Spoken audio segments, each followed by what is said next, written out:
அனைவருக்கும் ஸ்தோத்திரம். இந்த நாளில் நாம் தொடர்ந்து தொடர் வேதாகமத்தை வாசிக்கலாம். எஸ்தரின் புத்தகம் 9வது பகுதியை தொடர்ந்து இந்த நாளிலே வாசிக்கலாம். யூதர் தம் எதிரிகளை அழித்தல். மன்னரின் வாக்கும் நியமமும் நிறைவேற்றப்பட வேண்டிய அதார் என்ற 12ஆம் மாதம் 13ஆம் நாள் வந்தது.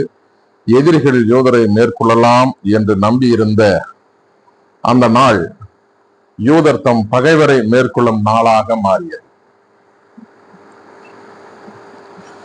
அகஸ்வேர் மன்னரின் மாநிலங்களில் இருந்த யூதர் அனைவரும் தமக்கு துன்பம் விளைவிக்க எண்ணியோருக்கு எதிராய் தம் கைகளை நீட்ட அவரவர் தம் இடங்களில் ஒன்று திரண்டனர். வேற்றினத்தாரை அச்சம் ஆட்கொள்ள அவர்களுள் எவராலும் யூதரை எதிர்த்து நிற்க இயலவில்லை. மொர்தெகாயை பற்றி அச்சம் மன்னரின் அலுவல்களில் உதவி செய்கின்ற மாநில தலைவர்கள், குறுநில மன்னர்கள், ஆளுநர்கள், அரச ஊழியம் செய்வோர் அனைவரையும் ஆட்கொள்ள அவர்களும் யூதருக்கு உதவி செய்யலாயினர். மொர்தெகாய் அரச மாளிகையில் வல்லவரானார். அவரது புகழ் அனைத்து மாநிலங்களிலும் பரவியது. அவரது ஆற்றல் மென்மேலும் வளர்ந்தது. எனவே யூதர் தம் பகைவருக்கு எதிராய் தாம் விரும்பியபடி செய்தனர். அவர்களை வாளால் தாக்கி வெட்டி வீழ்த்தினர். சூசான் அரண்மனையில் 500 பேரை யூதர் கொன்றழித்தனர்.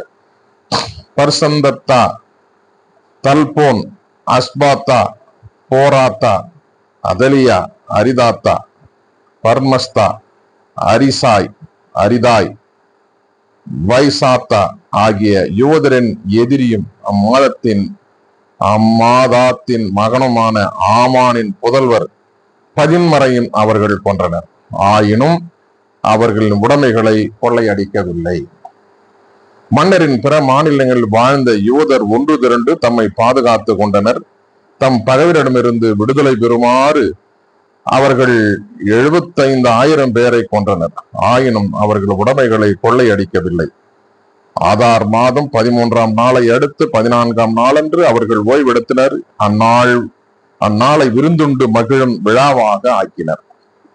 சூசான் வாழ் யூதரோ அதார் மாதம் 13ஆம் 14ஆம் நாள்களில் ஒன்று கூடி அடுத்து வந்த 15ஆம் நாளை ஓய்வெடுத்து விருந்துண்டு மகிழும் விழாவாக ஆக்கினர்.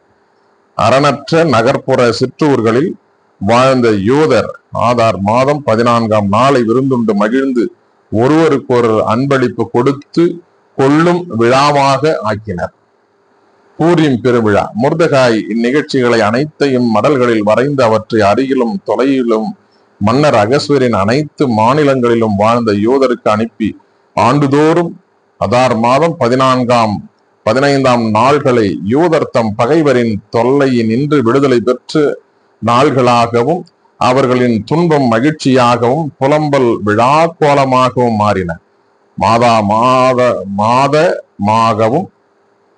மாறின மாதமாகவும் கொண்டு அந்நாள்களில் விருந்துண்டு மகிழவும் ஒருவருக்கொருவர் அன்பளிப்பு கொடுத்து கொள்ளவும் ஏழைகளுக்கு உணவளிக்கவும் வேண்டும் என்று நியமம் தந்தார். யூதர்கள் விழாவை மொர்தெகாய் தங்களுக்கு தந்த நியமத்தின்படி ஆண்டுதோறும் தொடர்ந்து கொண்டாட உடன்பட்டார்கள். ஆகாயினும் அம்மாதாத்தின் மகனுமான ஆமான் யூதர்கள் எல்லாம் எதிரியாய் இருந்து அவர்களை அழிக்கவும் அடியோடு ஒழிக்கவும் பூர் என்ற சீட்டை போட்டான். அப்பொழுது எஸ்தர் மன்னரின் உதவியை நாட யூதருக்கு எதிராய் சதி செய்த ஆமானின் தீவினை அவன் தலைமேல் விழுமாறு அவர் கட்டளை பிறப்பித்தார். அதன்படி அவனும் அவன் புதல்வரும் தூக்கிலிடப்பட்டனர். எனவே யூதர் இந்நாள்களை பூர் என்ற சொல்லி நின்று எழுந்த பூரீம் என்ற பெயரால் அழைக்கலாயினர். பூரீம் என்ற விழாவிற்கு மொர்தெகாயின் மடலின் வாசகமும் அவர்கள் கண்டவையும் அனுபவித்தையுமே அடிப்படை ஆயின. அவர்களும் அவர்களின் வழிமரபினரும் அவர்களை சார்ந்தோர் அனைவரும் இந்த 2 நாள்களை அவை பற்றிய மடல்களின்படியும் குறிப்பிட்ட காலத்திலும் கண்டிப்பாய் கொண்டாடுவது என்று கீழ்கண்டவாறு உறுதி பூண்டனர். இந்நாள்கள் தலைமுறைதோறும் ஒவ்வொரு குடும்பத்திலும் ஒவ்வொரு மாநிலத்திலும் ஒவ்வொரு நகரிலும் நினைவு கூறப்பட்டு கொண்டாடப்பட வேண்டும். பூரீம் என்ற இந்நாள் யூதரிடையே கொண்டாடப்படாமல் இவற்றின் நினைவு அவர்களின் வழிமரபினரிடையிலும் ஒழிந்து போகாது. அபிகாயிலின் மகளான அரசி எஸ்தரும் யூதராகிய மொர்தெகாயையும் பூரீம் பற்றிய இந்த 2 மடலை முழு அதிகாரத்துடன் எழுதி உறுதிப்படுத்தினர். அமைதியையும் பாதுகாப்பையும் உறுதிப்படுத்தும் அம்மடல் எழுதப்பட்டு அகஸ்வேரின் ஆட்சிக்கு உட்பட்ட 127 மாநிலங்களிலும் வாழ்ந்த யூதருக்கு அனுப்பப்பட்டது. யூதராகிய மொர்தெகாயும் அரசி எஸ்தரும் இட்ட ஆணையின்படி பூரீம் என்ற இந்த நாள்களை யூதரும் அவர்களின் வழிமரபினரும் குறிக்கப்பட்ட காலத்தில் நோன்பு புலம்பல் நாள்களாக கடைபிடிக்க வேண்டும். இந்த பூரீம் விழா பற்றிய ஒழுங்குமுறைகள் யாவற்றையும் உறுதிப்படுத்திய எஸ்தரின் ஆணை ஓர் ஏட்டு சுருளில் எழுதி வைக்கப்பட்டது.